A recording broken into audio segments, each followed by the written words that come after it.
3 years, I've thought of nothing except Titanic, but I never got it. I never let it in. On the morning of February 14th, 2017, Bill Paxton, the beloved actor who rose from a humble background all the way to stardom thanks to a series of blockbusters like The Terminator, Aliens, Twister, and Titanic, to name just a few, underwent heart surgery at Cedars-Sinai Medical Center in Los Angeles. The surgery was intended to replace Paxton's aortic valve, which had originally been damaged following a near-fatal battle with rheumatic fever when he was just 13 years old. Rheumatic fever, also commonly known as scarlet fever, stems from childhood strep throat infections which, left untreated, spur the immune system to mount an inflammatory response that can compromise the valves of the heart. The condition confined the 13-year-old Paxton to bed for 6 months in 1968, and then to suffer from chronic cardiovascular issues throughout his adult life. As Paxton grew older and his career flourished, he scored roles in some of the biggest movies and television shows of all time, but his heart condition remained a constant reminder of his early sickness. He was frequently unable to fully engage in physically demanding projects and activities because of shortness of breath, fatigue, and chest pain, and he underwent multiple surgeries to expand his aortic valve so that blood and oxygen could flow more easily to his bodily organs. Finally, in 2016, Paxton opted to have surgery to replace the damaged valve altogether, which would hopefully alleviate his suffering once and for all. The surgery was forced to wait, however, as Paxton was cast in a 13-episode series on Tubi called Training Day, based on the 2001 Denzel Washington and Ethan Hawke movie with the same name. The action was set 15 years after the events in the movie, with Paxton cast in the lead role as corrupt detective Frank Rourke. Filming on the show began in the summer of 2016, and it was demanding, requiring long hours and rigorous physical activity, causing Paxton to suffer the shortness in breath and fatigue that had plagued him most of his life. Filming on the show wrapped just before Christmas, and Paxton retreated with his family to their home in the rustic community of Ojai, California, an hour or so north of Los Angeles. The Paxton clan, Bill and his wife Louise and their kids, James and Lydia, celebrated the holiday together as Bill prepared himself for the surgery now scheduled for mid-February. Aortic valve replacement is a notoriously challenging surgical procedure, due to the delicate tissue involved in the artery's tight placement within the chest. But with modern techniques, the surgery has a high success rate and is considered relatively low risk. And so on the morning of February 14th, Paxton and his family had every reason to be optimistic everything would go well, and he would get a new lease on life. And indeed, during the surgery itself, everything went as planned, as Paxton's valve was replaced and his chest was sutured closed. But minutes later, Bill Paxton suffered a massive stroke from which he would never recover. He was initially stabilized and then placed into a medically induced coma aimed at giving his brain a chance to heal. Paxton's family gathered at the hospital, where they would remain for the next 11 days, sustaining hope that he would somehow pull through. But it was not meant to be, and on the afternoon of February 25, 2017, 11 days after the surgery that was intended to fix the condition from which he had suffered throughout most of his life, Paxton passed away. Bill Paxton was 61 years old. I'm Jason Beckerman. I'm Derek Kaufman. This is Last Days, Bill Paxton.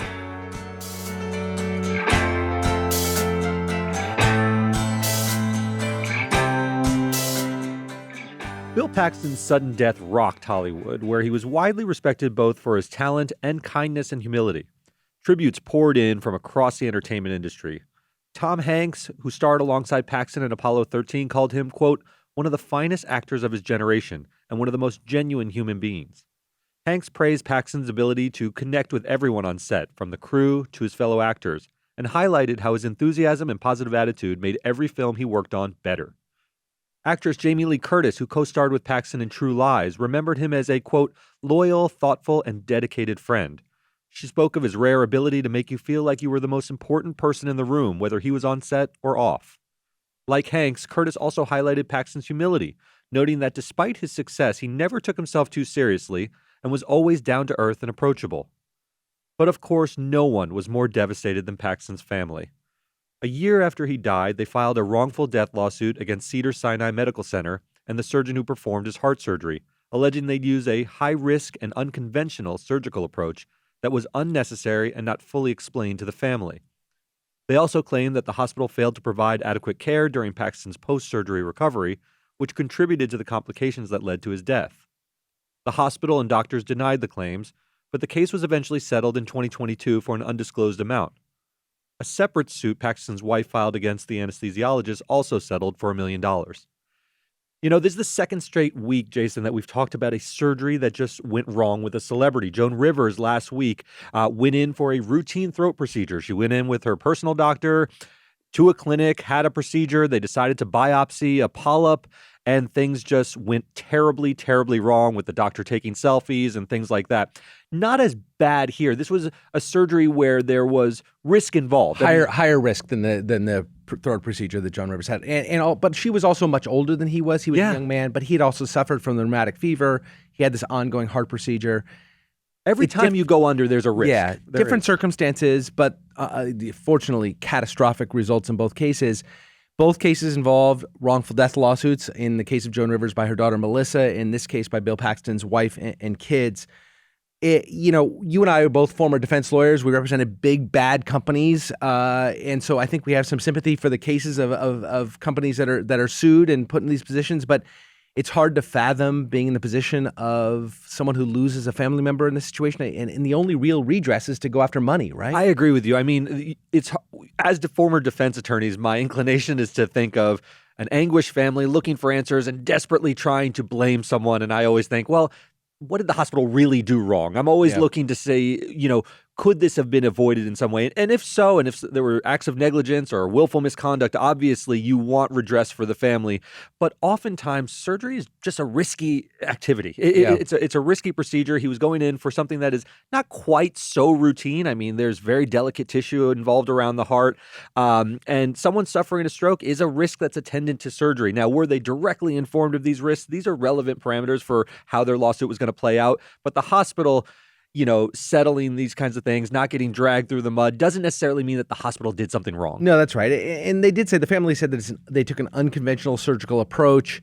We have no way of assessing whether that's true or not, but that would be, if I found out that my loved one went under and was killed and found out that it was the unconventional approach, I would probably want financial redress for that as well. And to the point, there's nothing else you can do, right? You can't bring him back to life. The only thing you can possibly do is seek money, which is a really imperfect way to make yourself feel better. But if you feel aggrieved and you feel people wronged, you want a pound of flesh in a way. Yeah. So you can't fault the family for bringing the case. But the legacy of Bill Paxton is not bought surgeries or lawsuits, but the humility and grace that Tom Hanks, Jamie Lee Curtis, and so many others have talked about.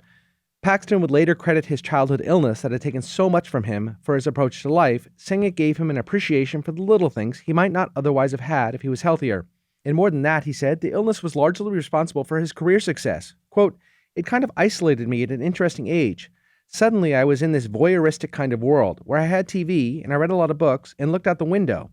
Paxton said that the isolation caused him to reflect, dream, and nurture his imagination, and his time away from school and physical activities allowed him to focus on developing his creative side.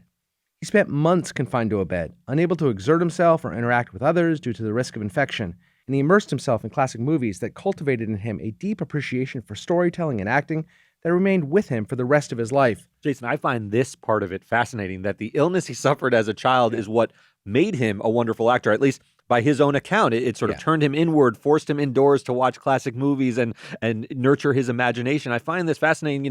Sometimes you can position a sort of adversity into a great asset. He was just one of these guys who looked at the positive side of anything, right? He had this illness. Well, I learned a lot from it. I benefited a lot from it. Other people might sort of rue the fact that they had lost their childhood in many ways. Wallow. Like, we would have every right to wallow in pity. He's like, but for that, I wouldn't be here, and I'm so happy to be here. Therefore, I look back on that with some sort of, fondness is too strong of a word, but some sort of appreciation for what I went through. And he's one of these, always upbeat guys that's infectious to be around because he always had a positive spin on anything. He listened to, he did an interview with Mark Maron just 2 weeks before he died. He knew he was going for the surgery. He didn't talk about it, but he did talk a little bit about the heart condition, and it was endlessly positive. Yes, giving him an appreciation for life. I think of someone like Stephen Hawking, who was imprisoned in his body, but it allowed him to think so deeply about other things that really he sort of turned it into a benefit in certain ways. So by the early 1970s, with his heart condition now under control, Paxton moved to LA to try to break into the film industry. He wrote scripts and took acting lessons to hone his craft, and did all manner of blue-collar jobs on movie sets in order to pay the bills. The experience Paxton gained just by being on the sets was unquestionably invaluable, but the most important thing that came of it all was his development of a lifelong friendship with another hungry, young Hollywood dreamer who was also doing physical labor on sets, by the name of James Cameron. Cameron said he and Paxton, quote, recognized the creative spark in each other and became fast friends. And when a few years later, Cameron began work on his first true passion project, The Terminator, he cast his friend in a small but iconic part as a punk leader who delivers a couple snarky lines before getting disemboweled by a stark naked Arnold Schwarzenegger. Hey, I think this guy's a couple cans short of a six-pack. You're close. Give them to me, now. Fuck you, asshole! What a collaboration to get together with James Cameron early in your career. It's a good stroke of luck. Big stroke of luck, exactly. And that collaboration with Cameron marked the beginning of a long and fruitful partnership, with Paxton appearing in several of Cameron's blockbuster hits after The Terminator, including True Lies, Titanic, the undersea documentary Ghosts of the Abyss, and the iconic, absolutely terrifying Aliens.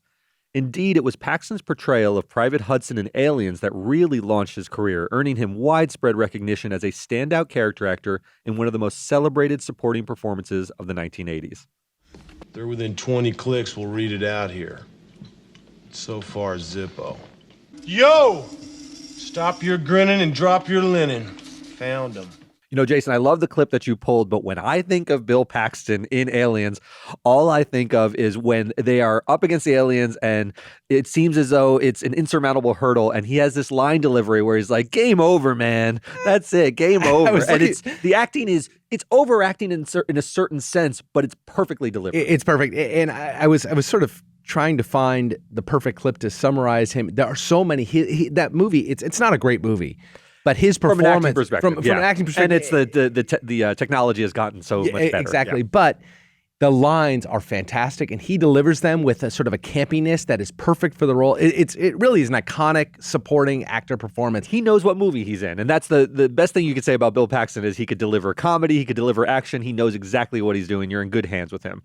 So let's go ahead and take a short commercial break, and we'll return with more on the career and legacy of Bill Paxton. Paxton continued to build his reputation with iconic character roles throughout the 1980s and 90s that showed off his ability to balance humor and intensity, like his iconic turn as older brother Chet in Weird Science in 1985, as the wannabe spy Simon in True Lies in 1994, and as Wyatt Earp's brother Morgan in Tombstone that same year. I'd never seen Tombstone until about 6 months ago. It's impossibly awful. I've always thought of you as my Huckleberry. It's impossibly bad. It sort of has this like cult following. Movies are very different now, I would say. When I watch some that movie, movies are great back then. That's true. But there was a certain type of 90s movie that hasn't aged particularly well. I was stunned because a lot of people sort of have told me how much they enjoyed that movie. I was stunned. I looked forward to seeing it. I don't know why I hadn't seen it when it came out. It was impossibly bad. Yeah. But it was his performance in 1995's Apollo 13 as astronaut Fred Hayes, and especially 1996's Twister as the storm-chasing scientist Bill Harding, that made Paxton into an A-list star who could lead a Hollywood blockbuster. Doing? Points up to 70, sir. Honey, I got you a lemonade. You gotta move out. Listen, follow us in the truck, but stay behind Dusty's van. You'll be safe back there. I gotta go with Joe. Okay, let's move out, people. Let's go. Where are we going? Twister was an enormous box office success, nearly $500 million. It's 1996, right? I don't know, just for inflation, you're talking about closing in on $1 billion. It spawned a Lego sequel that is out right now. That's right. Doing well. And is often regarded as one of the better disaster films, with one critic referring to it, I love this, as the ultimate disaster piece instead of masterpiece. Perfect portmanteau, yeah. But just a little aside, the 90s were a time for disaster movies. We had we had Armageddon and Deep Impact, the two asteroid movies. We had Dante's Peak and Volcano, the two volcano movies. I made a list here. There was also Outbreak, Perfect Storm, that George Clooney movie. Harvey's Volcano. Yeah, Harvey's Volcano. Cliffhanger, Firestorm, Independence Day, kind of a disaster movie. There was a lot of anxiety over the end of the world at that time, and they were just cranking out movies, and Bill Paxton was perfectly suited for that era. You know, you've always had the Tom Cruise sort of dashing good looks action star, but he's sort of an everyman quality, and he was very, very handsome, Bill Paxton, but he had this approach that was sort of like a character actor, even in his leading man roles, that made him very approachable. Yeah, you know, right. And Twister is, they're storm chasers. He knows it's not that serious of a movie, but he throws his all into to it with Helen Hunt, and it's actually great. It's a really enjoyable ride. It is. You and I like Mount Rushmore's list of best four. I mean, is Twister on that list? I think you got to put it on there for him because it's his leading man role. Yeah, well, not just for him, but like, I mean, Titanic maybe is the greatest disaster movie, certainly the most money of any disaster movie of all time. But Armageddon's pretty good. I mean, Aliens is on there for him for sure. The original Alien also is a great my personal movie. favorite is True Lies, where he's comic relief. It's probably not on his Mount Rushmore, but his performance in that, Arnold Schwarzenegger had already proven himself to be adept at comedy and action. Yeah. But there's a scene in a car where Arnold Schwarzenegger knows this guy is sleeping with his wife. I won't go into too much. Trying to sleep with his wife. Trying to sleep with his wife, and he's a used car salesman, and Bill Paxton is chewing up the scene, and it's just perfect. It's great stuff. The incredible success of both Apollo 13 and Twister cemented Paxton's reputation as an actor who was great in an ensemble, but also had the chops to carry a big Hollywood movie. Famed critic Roger Ebert said that Paxton had both the, quote, gravitas and a relatable everyman charm that made him beloved by audiences. And the next 2 decades proved Ebert's point, as Paxton rose to become one of the most successful and bankable actors in the business. First, in 1997, there was Titanic, in which Paxton portrayed Brock Lovett, the captain of the ship who was obsessed with trying to find the heart of the ocean necklace among the Titanic's wreckage, only to be duped by the conniving Rose, who senselessly tossed the necklace into the sea. Still a very frustrating part of that movie. I just watched it for this. I just watched that scene. It's so stupid. It's beyond. They've also invited this old biddy onto the boat, which cost millions of dollars to go down to the wreckage. We know how dangerous it is to go down to see the Titanic. Well, she didn't go down. She was on the boat. No, she didn't go down, but she was telling them the story of, like, I had this necklace, and it's at the bottom of the wreckage, so she gets to go revisit all of her history on the Titanic. She's got it in her pocket and she's holding on to the thing. They've sunk millions of dollars into this voyage. Do you know there was an alternative ending, which is available? You can watch it online, an alternative ending, where she holds the necklace up and shows them that she has it in her hand, and they're all like, don't do it, Rose. And she drops it over the side of the boat just to like torment them for eternity. That's incredible. They should have tossed that old lady off and just held onto the necklace. That could be an alternative ending I'd be on board for. And the following year, he starred as the lead in the movie A Simple Plan. This is a personal favorite of Jason Beckerman, alongside Billy Bob Thornton and Bridget Fonda. It's a great movie. Derek, we talked about it earlier. This is a movie where these 3 guys living in this really remote area find a downed drug plane, and there's a suitcase of enormous quantity of cash in it, and they take it and they come up with this plan to keep it quiet. 2 of them very dim-witted. 2 of them Bill Paxton, and then the brain, and then they got to keep they come up with a very simple plan to keep it quiet, but then the drug dealers find out, and the whole thing comes about. But great. It's like that part in Goodfellas blown into a whole movie where he says, we just stole all this money, everyone keep quiet, and then the guy comes in the fur coat and everyone starts dying, blown into a whole movie. I said to you earlier, it's the greatest movie that no one has ever seen. Yeah. A Simple Plan. I love this movie. Anyway, go ahead, please. Over the next 6 years, Paxton played the lead in over a dozen movies, recorded and performed with his band, Martini Ranch, and produced and directed a number of smaller films. And with his career at its peak in 2006, Paxton did something that is today commonplace, but at the time was considered bizarre for a movie actor of his stature. Chose to star in a television show, Big Love. The show had huge expectations, sky high. It was developed by HBO, giving its Sunday night audience a replacement for The Sopranos, which was wrapping up its run as perhaps the most successful cable television show ever. It really was an impossible task that Big Love could never have possibly completed. But critics loved the show, and they sang Paxton's praises for his portrayal of Bill Henriksen, a polygamist struggling to balance the demands of his 3 wives and their families. We think it's time to move. So you're all ganging up on me.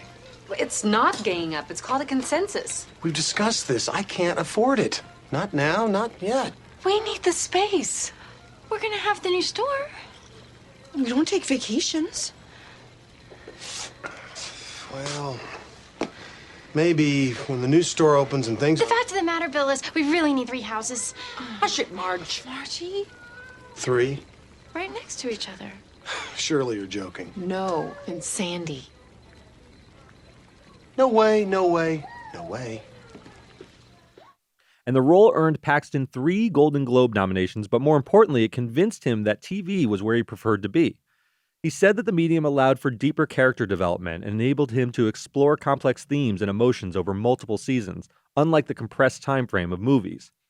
When Big Love wrapped in 2011, he stuck with TV, doing a series of Old West-style cable miniseries between 2012 and 2015, before accepting the lead role in Training Day that would ultimately be the final one of his career. In the weeks before his fateful surgery in February 2017, Paxton squeezed in a number of interviews to promote Training Day. Never did he mention his upcoming surgery. It seems to have been one of those things that he preferred to keep quiet. He instead kept the focus on the quality of the scripts with which he had been blessed, the skill of his fellow actors, and most significantly, the love and resilience of his parents, who had given up so much to take care of him while he was sick, and had imbued him with a love of movies and his dedication to great storytelling that were the foundations of his career. But perhaps the person truly most responsible for Paxton's career success was the first person he met in Los Angeles and the man who would become his lifelong friend, confidant, and collaborator, James Cameron. Cameron was absolutely devastated by Paxton's death, and the next day he put pen to paper to sum up his emotions and to pay tribute to his fallen friend. He wrote, "I've been reeling, trying to wrap my mind and heart around it. Bill leaves such a void. He and I were close friends for 36 years, since we met on the set of a Roger Corman ultra-low-budget movie. He came to work on set, and I slapped a paintbrush in his hand and pointed to a wall, saying, 'Paint that.'